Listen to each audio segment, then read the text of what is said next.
PT teacher Matthew ವಿರುದ್ಧ ಮತ್ತೊಂದು ದೂರು ದಾಖಲಾಗಿದೆ.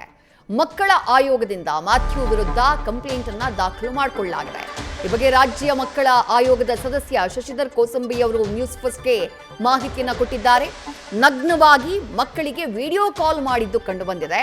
ವಿಡಿಯೋ ಕಾಲ್ ಮಾಡಿದಂತಹ ಮೊಬೈಲ್ನ ವಶಕ್ಕೆ ಪಡೆದು ಪರಿಶೀಲನೆ ಮಾಡಬೇಕು. ಮಕ್ಕಳ ಮೇಲೆ ಯಾವುದಾದ್ರೂ ದೌರ್ಜನ್ಯ ಎಸಗಿದ್ದಲ್ಲಿ ಆತನ ವಿರುದ್ಧ ಕಾನೂನು ಕ್ರಮ ಆಗಬೇಕು.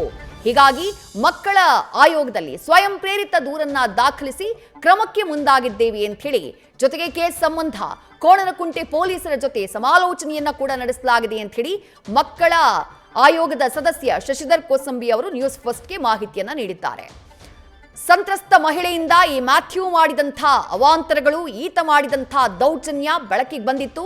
ಕೇವಲ ಸಂತ್ರಸ್ತ ಮಹಿಳೆಗೆ ಮದುವೆಯಾಗುವುದಾಗಿ ನಂಬಿಸಿ ದೋಖಾ ಮಾಡಿದ್ ಮಾತ್ರ ಅಲ್ಲ, ಆಕೆಯನ್ನ ಗರ್ಭಿಣಿ ಮಾಡಿ ಆನಂತರ ಎಸ್ಕೇಪ್ ಆಗಿದ್ ಮಾತ್ರ ಅಲ್ಲ, ಹಲವು ಮಹಿಳೆಯರ ಜೊತೆಗೆ ತಾನು ಕೆಲಸ ಮಾಡ್ತಾ ಇದ್ದಂತಹ ಶಾಲೆಯ ಮಕ್ಕಳ ಜೊತೆಗೂ ಕೂಡ ಈತ ಲೈಂಗಿಕ ದೌರ್ಜನ್ಯವನ್ನ ಮಾಡಿರುವಂತಹ ಆರೋಪ ಕೇಳಿ ಬಂದಿತ್ತು. ಅದಕ್ಕೆ ಸಂಬಂಧಪಟ್ಟಂತಹ ಒಂದಿಷ್ಟು ಫೋಟೋಗಳು ಕೂಡ ಲಭ್ಯ ಆಗಿತ್ತು. ಅದಾದಂತಹ ನಂತರದಲ್ಲಿ ಈಗ ಮಕ್ಕಳ ಆಯೋಗ ಕ್ರಮಕ್ಕೆ ಮುಂದಾಗಿದೆ.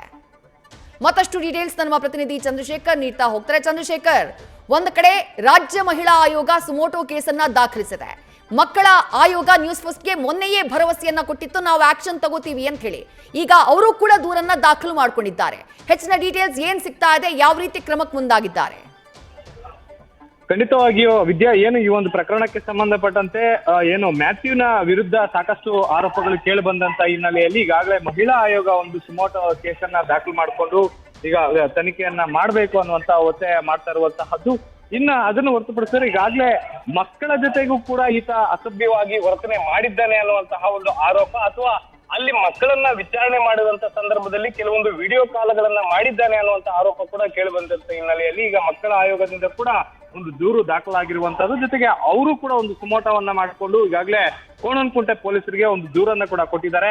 ಅಂದ್ರೆ ಈತ ಏನು ನಗ್ನವಾಗಿ ಮಕ್ಕಳಿಗೆ ಒಂದು ಕರೆಯನ್ನ ಮಾಡಿ ಅವರಿಗೆ ಒಂದು ಲೈಂಗಿಕ ದೌರ್ಜನ್ಯವನ್ನ ಕೂಡ ಎತ್ತಿರುವಂತ ಸಾಧ್ಯತೆ ಇದೆ. ಹೀಗಾಗಿ ಈತನ ಫೋನ್ ಏನಿದೆ, ಈ ಫೋನ್ ವಶಕ್ಕೆ ಪಡೆದು ಆ ಒಂದು ಫೋನ್ ನಲ್ಲಿ ಏನಾದ್ರೂ ಡೇಟಾ ಅಂದ್ರೆ ಈಗಾಗಲೇ ಡಿಲೀಟ್ ಆಗಿರುವಂತಹ ಡೇಟಾವನ್ನ ಕೂಡ ರಿಟ್ರೀವ್ ಮಾಡಿ ಅದರ ಜೊತೆಗೆ ತನಿಖೆಯನ್ನ ಮಾಡಬೇಕು.